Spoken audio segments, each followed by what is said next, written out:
Il est 8h40, on accueille notre invité.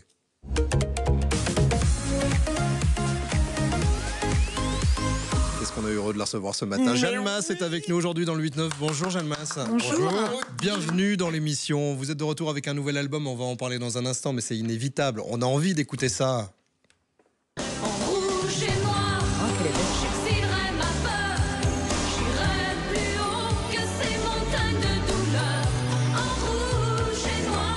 Est-ce que vous avez un cahier, un mur, je sais pas, où vous faites une petite barre à chaque fois que vous chantez cette chanson? Non. Vous l'avez chantée des milliers de fois. Oui, c'est vrai, mais bon, ça me dérange pas puisque le public est là et que c'est la chanson du public, on la chante ensemble. C'est un tel bonheur de l'entendre à chaque fois. Ouais. C'est une chanson où c'est impossible de ne pas fredonner avec. Vous avez déjà entendu quelqu'un qui faisait la tête sur cette chanson-là? Non. C'est pas possible. Non. C'est pas possible. Vous la chanterez quand vous serez au Théâtre Royal de Mons? Ah oui, bien sûr. Je chante toutes les chansons qu'on a partagées avec le public. C'est 40 ans de chansons et tous les tubes seront là, bien sûr. 20 mars, vous serez au Théâtre Royal de Mons, le 21 mars au Trocadéro de Liège. On parle du nouvel album dans quelques secondes, mais quand même pour le plaisir, encore celle-là.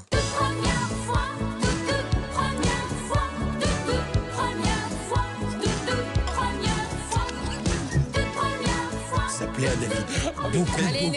Pas qu'à David d'ailleurs, mais Il est heureux. Ici, moi. David est hyper heureux de vous voir. Mais Il oui. pensait que vous alliez être en visio à distance. Mais complètement. Il n'en revient pas que vous soyez sur place. Ah non, mais moi je suis fan, mais vous pouvez pas vous imaginer. J'ai mis mes bandeaux, j'ai mis mes chaînes, j'ai mis mes dentelles, j'ai fait du Jeanne Masse à la maison, et donc voilà. Et donc je suis content d'être devant une icône extraordinaire. Merci. Merci du fond du cœur, mais vraiment. Jeanne, vous avez beaucoup de réactions comme ça depuis le temps qu'on vous connaît. Vous devez avoir plein de fans à ce niveau-là. Écoutez, je fais pas attention, mais c'est toujours très plaisant et puis honorant également d'être voilà comme ça, d'avoir représenté dans la vie des gens voilà un moment en particulier. C'est bien. Merci. Mon Élix, c'est votre nouvel album et sur cet album il y a ceci.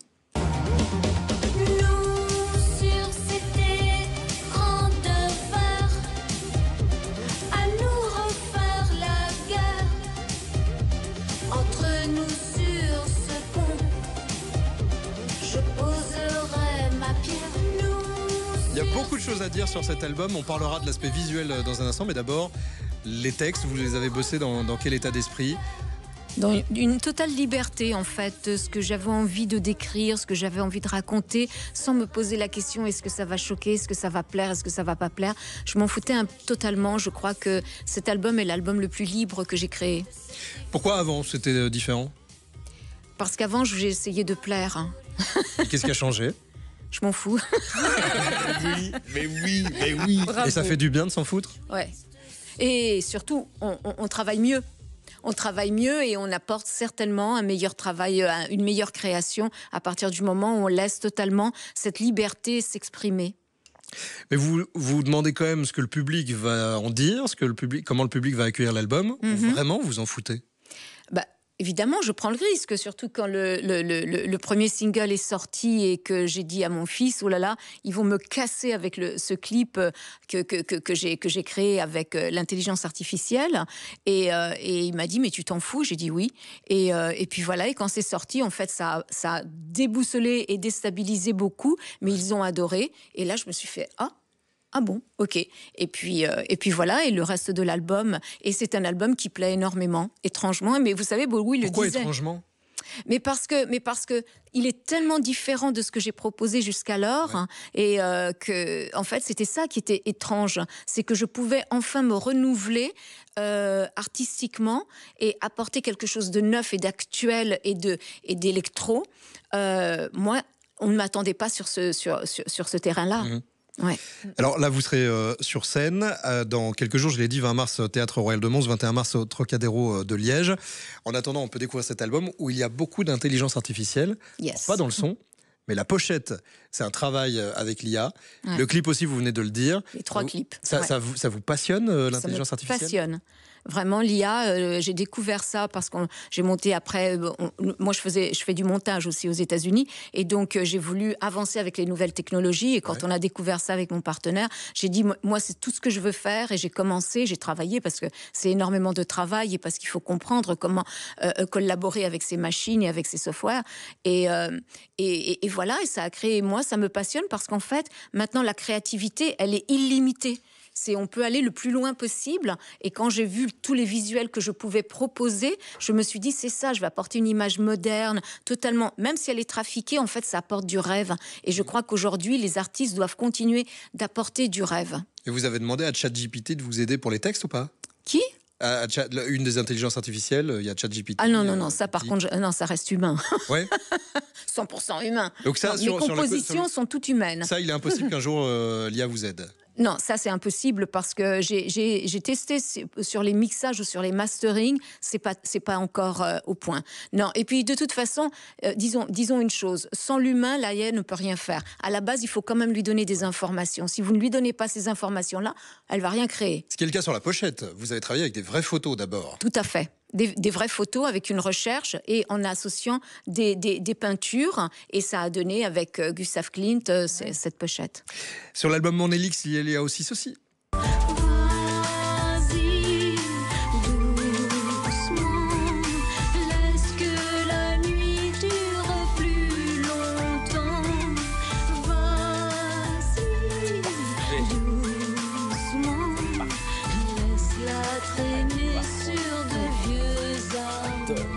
Ah, on a un client pour l'achat de l'album. Non, mais quand je dis ça, c'est voilà, elle est pionnière, elle a toujours été dans son look, elle a apporté quelque chose ici, elle est dans l'actualité, elle propose des choses que les jeunes comprennent, que les vieux ne comprennent pas. Et c'est ça, je trouve, le côté qui est génial. C'est une visionnaire. Voilà. Moi, vous voulez qu'on vous le prête pour faire toute la tournée promo avec vous? Oui. Ah bah oui. Non, mais attaché de presse. Hein. Oui, mais il me définit très bien et je vous remercie de me comprendre. Mais oui.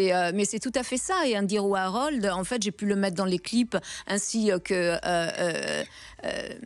Hieronymus Bosch, aussi dans ce clip Les Vieux Amants, et les gens s'y attendaient pas, et d'un seul coup je mélange de nouveau l'art et avec mes chansons, et ça a donné des choses que je trouve extraordinaires. Mais comme vous dites, ça parle aux jeunes, et c'est pour ça qu'aujourd'hui dans mes concerts, je vois une nouvelle génération qui vient m'écouter.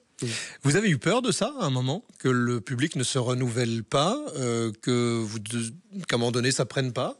Non, c'est pas ça qui me faisait peur. Ce qui me faisait peur, c'est que moi, je ne sois pas capable de me renouveler. Et en fait, c'est en travaillant dur et en essayant justement de me libérer de cette Jeanne Masse 80 ou de cette Jeanne Masse qui voulait absolument plaire, que finalement j'ai réussi mon coup. Ça vous a rendu malade, ça, à un moment, ce côté je veux plaire, à l'époque? Ça m'emprisonnait.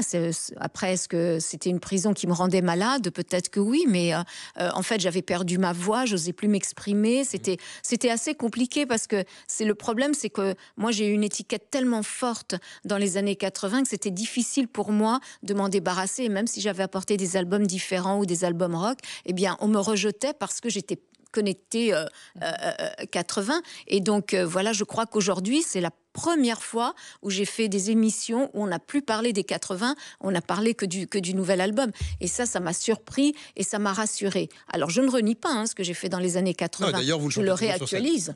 Mais voilà, j'ai refait les arrangements de chœur en stéréo, plus électro, et qui plaisent. Mais c'est vrai qu'il fallait sauter. En fait, ça prend du temps. Ça prend du temps. Mes fans suivaient, mais le grand public, pas trop. Ils ne comprenaient pas.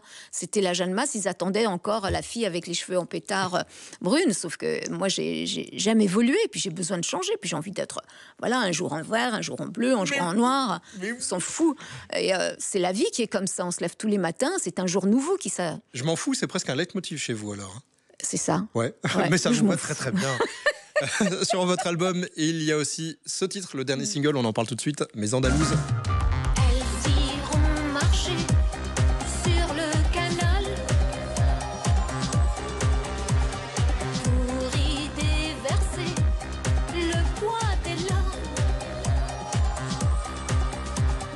Elles iront marcher à contre-vent. On doit ce titre à votre maman?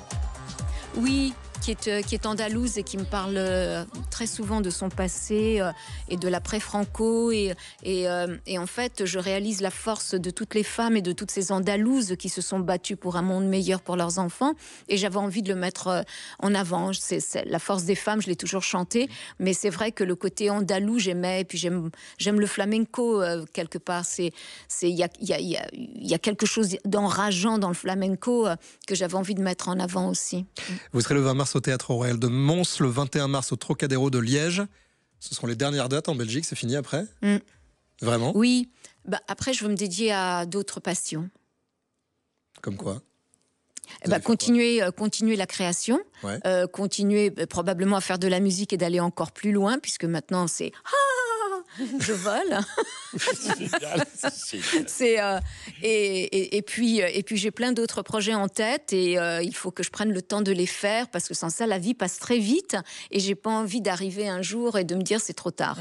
Et donc après ça, vous faites une croix définitive sur la scène ? Croix définitive, c'est compliqué parce qu'il n'y a que la mort qui met une croix définitive. Mais pour l'instant, c'est vrai que je pense que ce que je veux apporter demande plus de travail. On a hâte de voir la suite. En attendant, 20 Merci. et 21 mars, Théâtre Royal de Mons et Trocadéro de Liège. Réservez vite vos places du coup, parce que après, il n'y a plus. Mais c'est surtout, c'est pas parce qu'après il n'y a plus, mais c'est surtout qu'on passe un bon moment. Et j'ai fait mes Trianon là et on s'est tellement amusés. Venez vous amuser, venez prendre 2 heures de plaisir. Hein. Le rendez-vous est noté. Voilà. Merci beaucoup, Jeanne Mas, Merci d'être à venue vous ce matin tous. sur le plateau. À très Merci. vite. Bonne journée. Dans un instant, je joue au qui livrait et puis le point mode.